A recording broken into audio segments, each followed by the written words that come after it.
Folks, hello and welcome to Tavern Chat. I'm your host, Eric Tenkar, your bartender in the OSR. And Hasbro released its third quarter of 2024 financial results last week. Uh, I'm back from the Poconos. I'm taking a look at it. No, I am not at some Hawaiian beach. The colors aren't bright enough. But I know. Hey, it's a fun shirt. So, October 24, 2024.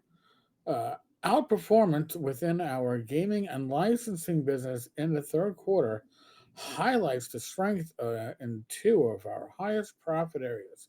Chris Cox, Chief Executive Officer, our key initiatives around digital licensing and reinvigorating our product innovation are bearing fruit. We continue to execute our turnaround efforts and are poised to finish the year with improved profitability, cash flow, and operational vigor. Gina Gortner, Hasbro's chief financial officer. They're told to talk in glowing words. Um, but there's some interesting things buried in here that we're going to look at. Third quarter 2024 highlights for Hasbro. Revenue declined. Remember, profits went up. I'll give you that little tidbit, but revenue declined. Now, last year they sold off their divestiture of E1. So their revenues declined. If you take off the E1 sale, 9%. Wizards of the Coast and digital gaming segment declined 5% due to the lap of Baldur's Gate 3. What is that referring to? Baldur's Gate 3 was released third quarter of 2023. That was a huge boost to WotC's earnings, which was good because it was probably in a year that nobody was buying 5e stuff because of the impending new edition. So interesting that their numbers are down now because they had that extra boost. Okay, something else that sticks out. Hasbro owned inventories down 39% versus prior year, including a 40% decline in consumer products inventory versus the third quarter of 2023. Well, if you are warehousing less merchandise, it means that you're producing less merchandise. It can be. We know that the sales of the player's handbook, we're not going to actually hear whether their sales are including digital in those numbers. I'm pretty sure they are, but they're also selling direct. Okay, and they aren't over ordering greatly. They'd rather be out of stock. It sounds good, right? The place handbook sold out. Oh, okay, but what if you had enough? You knew how many you were going to need. Trust me, they knew. They planned on going out of stock, but inventory is down 39%. Profits are up. That means that they are finding a way um, to lessen that gap. Like the whole thing with print on demand, right? You don't have to warehouse stuff. Your warehousing costs go down. They're lowering their warehousing costs right there. And that's showing it. Third quarter details. Wizards of the Coast and digital gaming segment. Revenue decreased 5% as growth in Magic the Gathering was offset by expected declines in licensed and digital gaming due to the launch of Baldur's Gate 3 in prior year. So it's not bringing in those mega bucks that have been bringing in prior. But Magic the Gathering increased 3% in its revenue behind growth in Tin and Arena. All right, interesting. Operating profit declined 11% and the operating margin of 44%, well, nearly 45%, down 3.1 points due to lower digital licensing revenue. So that's like, well, what is an operating margin? I had to look it up, and I will read to you. Um, like for example, a 30% operating profit margin means that for every dollar generated in revenue, the company retains 30 cents as operating profit after covering variable costs and operating expenses. What is a good operating margin? This is from wise.com. Generally, a 10% operating profit margin is considered to be average performance, and a 20% margin is excellent. They are approximately 45%, and they want to make it more, folks. Digital will certainly swing that margin in their favor even greater. So, back back to the report itself. Let's move on to 2020 highlights.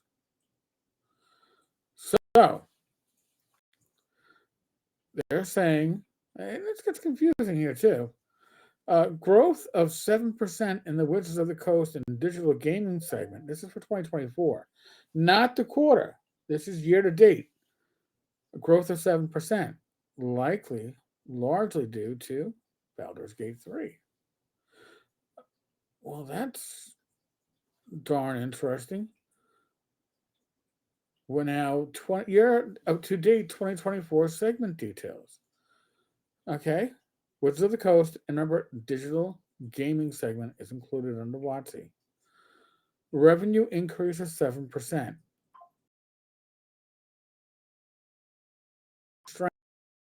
Strength in licensed tabletop revenue increased 3% behind growth in Magic the Gathering, not D&D, not 5e. 5e was not driving the profits last year, or I should say this year.